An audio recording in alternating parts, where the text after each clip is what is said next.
You've ever had this feeling? Welcome to today's show. I've been meaning to do a video just focusing a little bit on Dungeons and Dragons. Now, obviously, I don't expect anyone who's a follower of this channel to have played it. Maybe you did in the past when you were a kid. I never played the game. My familiarity with the game only comes from, in the past, researching some of these awful cases that have happened, these satanic murders, which they've called satanic panics, talking to people who are ex-occultists, since I've had my channel, who have emailed me and told me their stories. And a lot of them link back to the game Dungeons and Dragons being the gateway which got them into practicing occult magic, role-playing, and all those sorts of things. Obviously, I'm the kind of guy that would never play something like this. It's pretty embarrassing to me that kids are playing this kind of crap, but hey, that's the world that we live in. Some parents give their kids games like this when they're 5 years old. They see it on TV, it's glorified. And what we're seeing now is almost a re-emergence of Dungeons and Dragons. And that's because of the TV show on Netflix, Stranger Things, which is a very popular show. A show that is just filled with all of the stuff that I talk about, right? They get the kids indoctrinated with Dungeons and Dragons. You see the stuff as far as bringing over what's on the other side here. They talk about MK Ultra, mind control. I mean, all this stuff is in plain sight. Now, Dungeons and Dragons is a role-playing game, right? Kids play this, they transform or they act out some of these things. There have been satanic murders that have occurred in the past. Of course, all of that has been covered up, because if you type in satanic Dungeons and Dragons, just like if you type in anything questioning the Holocaust, the first things that come up in a Google search are all things discrediting those types of things, right? How D&D writers fought the satanic panic of the 80s. The great 80s in Dungeons satanic panic. Satanic panic videos about how Dungeons and Dragons created a satanic panic. The whole page, the whole first page, should Christians play Dungeons and Dragons? How Dungeons, I mean, it's unbelievable how much stuff comes up. And that's deliberate, because if parents search and they go, oh, I heard it might be, I saw a channel on YouTube like this channel, and they say, oh, it might be satanic, but their kid really wants the game, and then they Google it, they'll see all this stuff that just says satanic panic, satanic panic, satanic panic, and I'll show you a video at the end which shows you exactly how they deflect the severity of this stuff and turn it into this crazy conspiracy, these crazy Christians who are, just opposed to this stuff and don't understand role play and fantasy and all this stuff. Listen, don't give me that crap about fantasy and role play. For starters, you know what role play is an indoctrination into? Freemasonry. Because you know who plays and role plays all the time in all of their initiations? Freemasons. They dress up, they parade around, and role play. They do role play murders and sacrifice rituals. Okay, people don't understand that when you perform these things, whether it's in Dungeons and Dragons or in Freemasonry, they're indoctrinating you. Okay, once you practice a ritual where you're fake murdering people over and over, rituals where they pretend to slit your throat if you give away the secrets of it. This is all mind control methodology that they're using. And you might think at the time that it's some type of joke, but it's planting seeds in your brain. Your brain is processing this in a way that on a conscious level, you're not understanding what's going on. You think it's just some type of big joke. So Dungeons and Dragons indoctrinates kids at the age of 5 to 10 to 15, however old they are when they're playing this, into doing these roleplay activities, just like the Masons end up doing. Now, there's a bunch of murders that have occurred that have been covered up, which are related to Dungeons and Dragons, right? Where, just like I've talked about with the West Memphis 3, and how, they found all of Crawley's books in this kid's house. They had blood contracts with him. And, they talk about it in the trial, and the media blows it out of proportion and says, oh, because they have Metallica shirts on, they're apparently eating babies, and people just can't comprehend that because, that's the type of stuff that's fictionalized in movies, even though they're telling you what they really do in these movies, and then everything you see on the news is nothing more than a lie and fear-mongering propaganda towards things that don't exist, looking for the boogeyman, which doesn't exist. So there have been murder trials like Leith von Stein, who was a businessman. His stepson murdered him with his friends. There have been other cases of a brother and a couple friends who were playing the role-playing game who murdered their sister and ritually sacrificed her. These stories have been covered up, just like the stories about child abuse, which has been covered up, because this game can't come off the shelves. This is different than the Ouija board, because when people play the Ouija board, and we know how dangerous that is, they're not playing the game and then going and slitting somebody's throat. They're not going and playing the game and performing these rituals, because they're performing the ritual during the game, right? And they're summoning demons and things that people literally aren't able to see or comprehend. So that becomes like this, Ouija board. It's this kind of mystery game. With Dungeons and Dragons, when you have people role-playing and acting this stuff out, they have to protect it because they don't want this taken out of anyone's homes. And like I said, they're using Stranger Things now, not just to glorify it, just to push it, right? So kids become curious about it because they see them, just like, 20 years ago with E.T., right? In the beginning of E.T., they're playing Dungeons and Dragons. There's a reason for it. Kids see it. Oh, that's cool. Let me try it out. And it's almost like the same thing. They have these kids in the 80s playing Dungeons and Dragons. The whole story's supposed to revolve around it, and how they're solving this whole mystery of what's going on through this board game, making it look like this board game, oh boy, this board game is really, helping solve the problem of why these demons are here. Meanwhile, the game is indoctrinating them with Satan, satanic symbolism, with witchcraft, and all this other nonsense. And they want to protect that. That's why they deflect attention off the severity and the dangers of this game. But if you research the occult, if you research people who have been in the occult who have come free, they all talk about this. And that's why I always talk about Disney. I talk about Harry Potter, Dungeons and Dragons. All of this stuff is a gateway, right? The Magic Kingdom, all of this stuff. They're indoctrinating the youth, and it's important to me, and it should be important to you, to protect the youth from this type of garbage. These kids need to have a Bible in their hands. They need to be led towards God, and they don't need to be led towards these crazy evangelicals out there who the CIA has put out there to make us all look like Looney Tunes, like Joel Osteen and these people who act like absolute imbeciles and make us look like an embarrassment. They need to understand God's word, God's love, but the laws that God has that we're supposed to abide by. Because what we have now is a society without laws, without morals. It's the do without will mindset. So there have been murder cases that have occurred, and you'll see in this video that I'm going to play in a couple minutes that the New York Times released, that, again, this is the New York Times who put out how deliberate, right? The New York Times puts out a video. If you saw the video on My Wake Up about the McMartin trial, they made sure that they have a video out there about the Satanic Panic and the McMartin trial. They have a video about Dungeons and Dragons and the Satanic Panic. What a coincidence, right? That they have to protect these things. They have to make all of this stuff involving children seem like we're crazy and we're making it up, because they know that people would wake up, because they would jump through their windows to protect these children, regular people, whether they're zombies or not. Nobody wants harm, wished upon any child, unless, of course, they're these sick Satanist scumbags who are soulless. Regular people who don't get any of this stuff, if they knew and figured it out, they'd wake up real quick. So they want this completely protected. And when you look into this stuff, you look into the rituals that they perform while playing this game, and how they glorify, like I said, through E.T. and now through Stranger Things.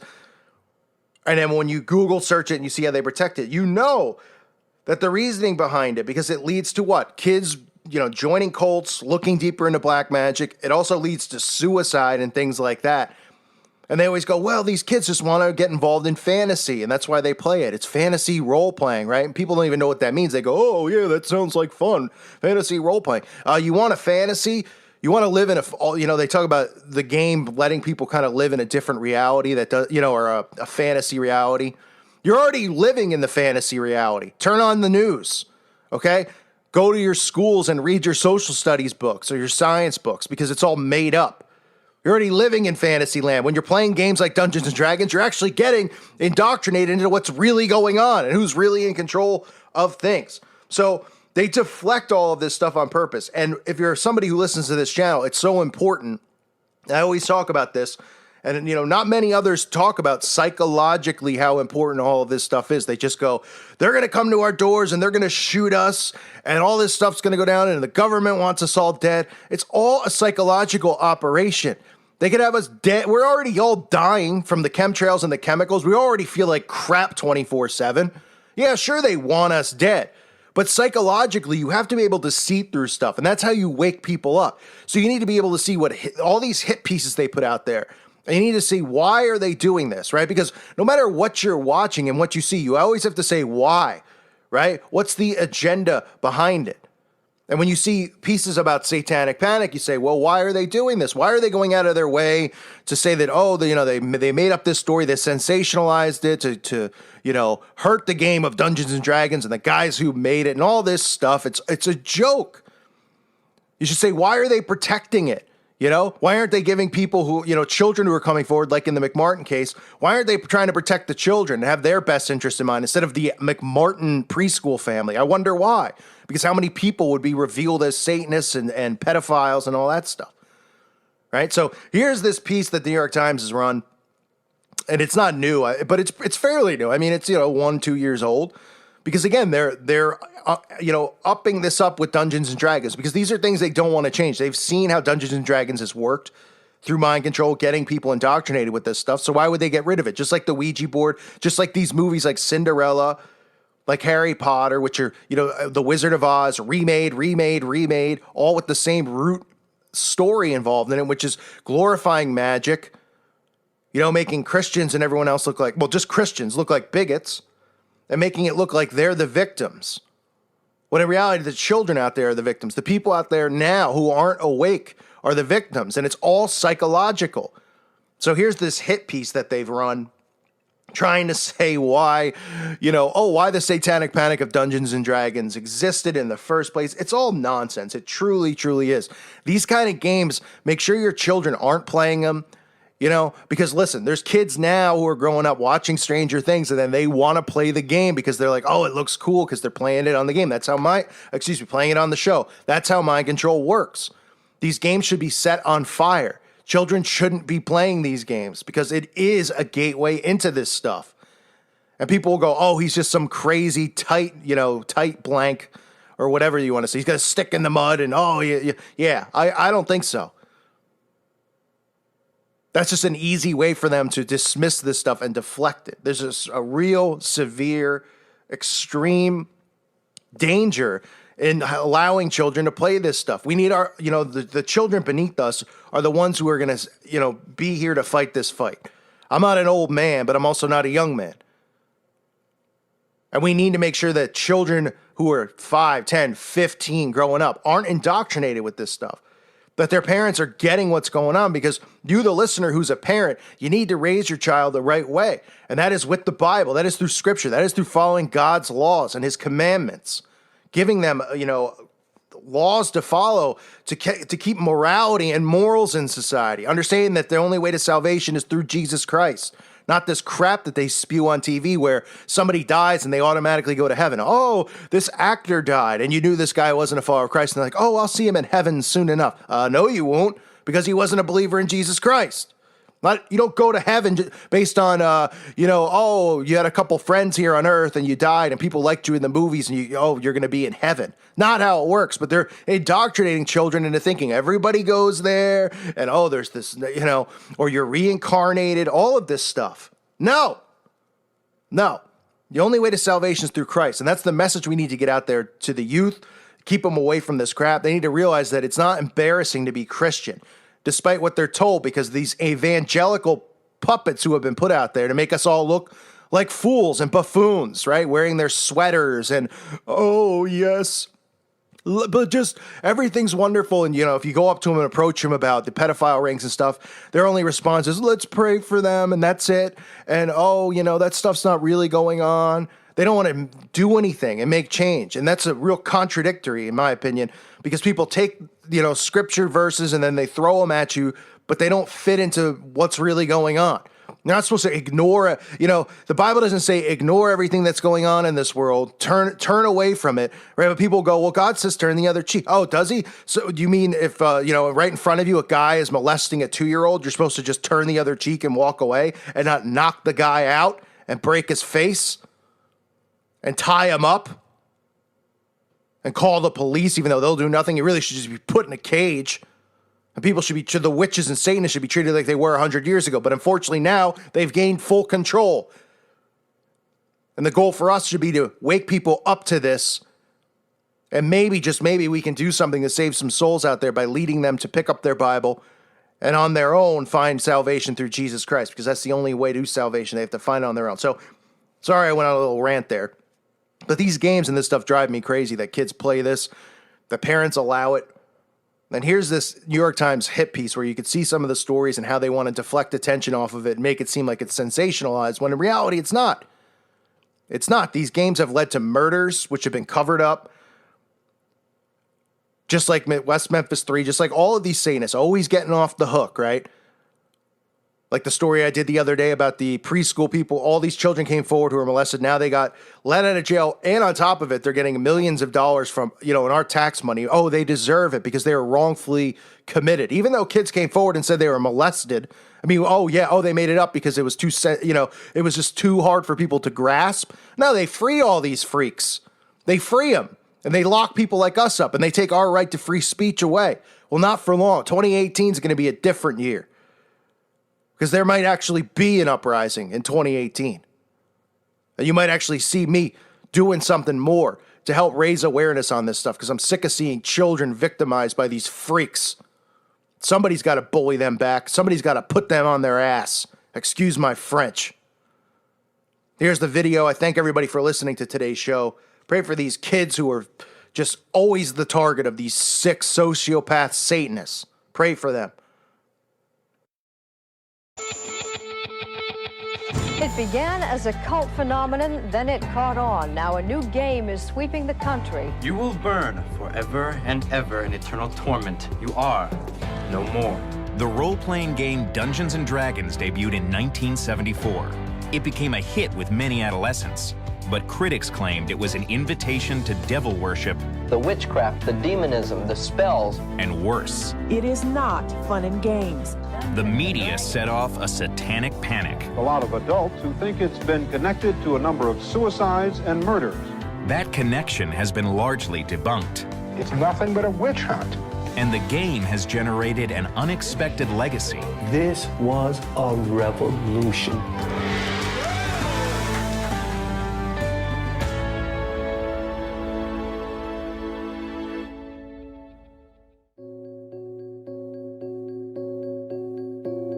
On a summer day in August 1979, the family of a missing teenager called a Texas investigator named William Deere with some startling information. Dallas Egbert had disappeared from Michigan State University during the summer session.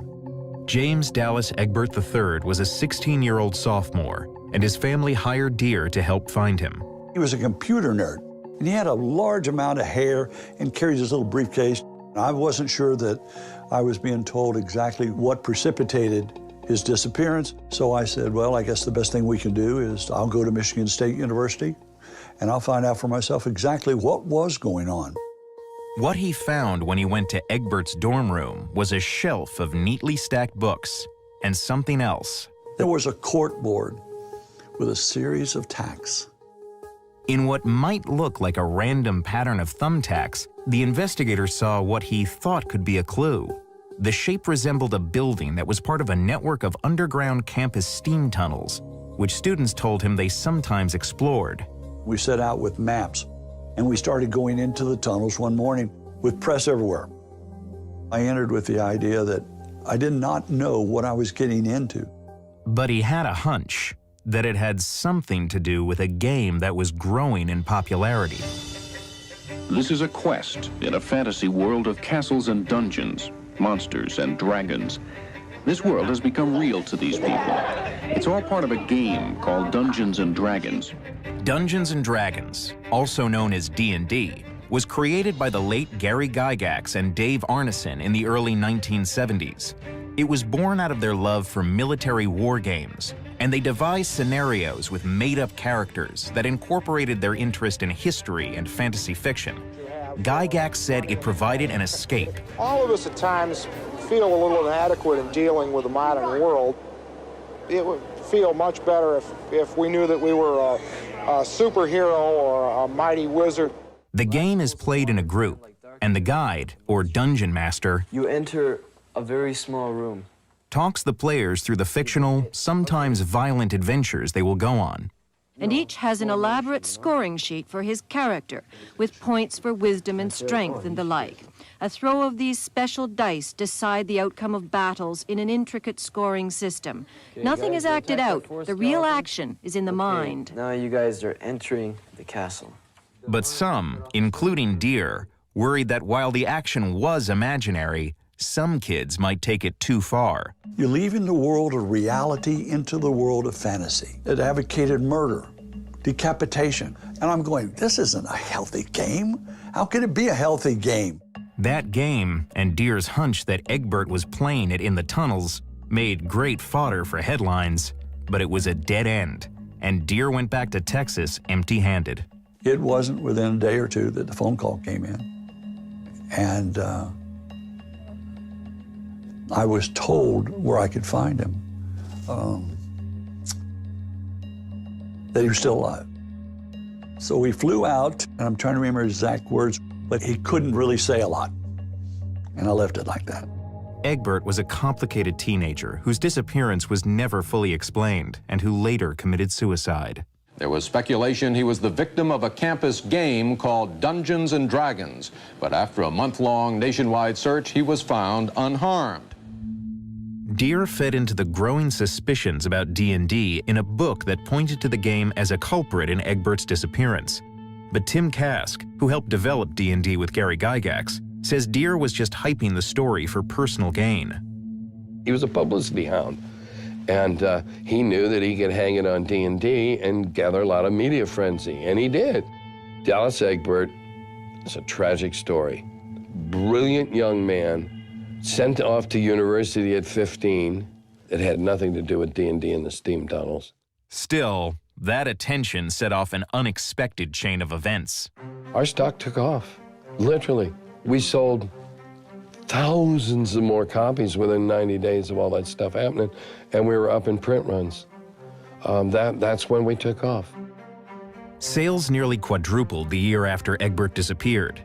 As the cult game was going mainstream, Dungeons and Dragons generated interest in two conflicting groups, people who wanted to buy it and those who wanted to ban it. And televangelists took on a new crusade. They are kids like yours, like the ones in your neighborhood. Kids who are turning to darkness because society has shut God out. Conservative fundamentalist Christian group would see a game that involved satanic figures, evil figures, that would be a source of concern. Dungeons and Dragons has been called the most effective introduction to the occult in the history of man. It is a fantasy role-playing game that teaches demonology, witchcraft. Gygax, a religious man himself, was put on the defensive. The company hired psychologist Dr. Joyce Brothers to fend off criticism. There is good and evil in life. And the way Dungeons and Dragons is set up is that good triumphs over evil. Tim Kask says that in private, he and Gygax couldn't believe the game was being linked to devil worship. Without sounding disrespectful at all, we laughed our butts off most of the time. Because it's like, are you kidding me? You really think we're teaching your children demonology? But the controversy grew after the news media reported that a string of teen murders and suicides had one thing in common. The killers or victims were D&D players. Mary Towie was killed by two friends, Ron Adcox and Darren Molitor. The crucial point is, can a game create psychosis, or is someone like Darren Molitor an accident waiting to happen, with or without the game? If you found 12 kids in murder-suicide with one connecting factor in each of them, wouldn't you question it? And that's all people do. I would certainly do it in a scientific manner, and this is as unscientific as you can get. It's nothing but a witch hunt. But many grieving parents believed there was a connection. Pat Pulling's teenage son committed suicide, and she spoke publicly, claiming that his game playing contributed to his death. These children not only begin to have violent dreams or violent thoughts or negative, depressing type things, they become very much a part of this character. Young people commit suicide for a whole variety of reasons.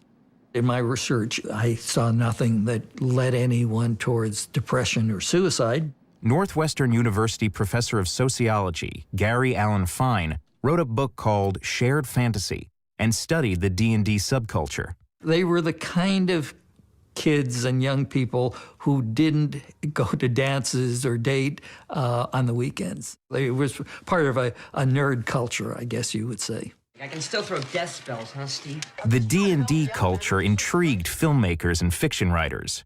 Rona Jaffe's book, Mazes and Monsters, was loosely based on what people thought had happened to Dallas Egbert. It was made into a movie starring a young Tom Hanks. Let the journey begin. Well, which way do we go? They went down the storm tunnels and got to play D&D in the tunnels. We had to sit around a table. Like how awesome would it have been if it turned out that D&D was like what they did? Cory Doctorow is a writer and activist who early on was profiled as an avid D&D player in this story from 1985. The moral panic was mostly laughable. The idea that there were people who were fundamentalist Christians for whom Dungeons and Dragons represented some kind of existential threat to my soul was silly. You could go around and have really satisfying arguments with profoundly ignorant grown-ups. Over time, the Dungeons and Dragons controversy lost steam.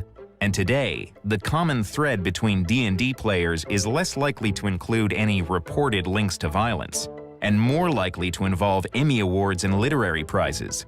Stephen Colbert and writers Ta-Nehisi Coates and Junot Diaz are among the millions of smart, bookish kids who played D&D and shrugged off any sense of panic. People were bananas. My mom moral panicked. She was way more worried about us getting shanked, or getting caught up in some nonsense. It was a lot of fun. It also provided them a variety of other skills, leadership skills, negotiation skills. We helped each other without even knowing it, man. I learned an enormous amount about what it meant to be courageous and what it meant to be passionate and the kind of hard moral choices that one needs to make in real life in this kind of fake, sort of imagined plane of action. And for Diaz, as a young immigrant from the Dominican Republic, the game had special meaning. This was a revolution. Being a bunch of kids of color in a society that tells us that we're nothing, being permitted under our own power to be heroic, to have agency, to do the hero stuff, to take and be on adventures. There was nothing like it for us. It was very, very, very, very impactful. While some parents used to worry about what kids were playing, now they're more likely to be worried about how they're playing. Cell phones and social media have revolutionized the way we live, but how has plugging in changed the way your kids are growing up? Through the 20th century, you have this tension between free play and controlled media. I mean, we were concerned about what sitting in darkened movie theaters would do to our children. Just wait 30 years, and they will be worried about what their children are doing. And it will no doubt be something different than sexting and bullying as we know it today. This is not a new phenomenon. It just changes with each new technology. The American Academy of Pediatrics says that in this media-saturated age, it's important for kids to use their imaginations in free play. And in a twist, the role-playing games that set off a moral panic in the past may look more like a solution than a problem to today's parents. It's a great thing to dream yourself in other places, and it helps understand who you are. It's just nice to spend a lot of time thinking, imagining, in a group, collaborating. Imagination is a good thing, man. Very powerful.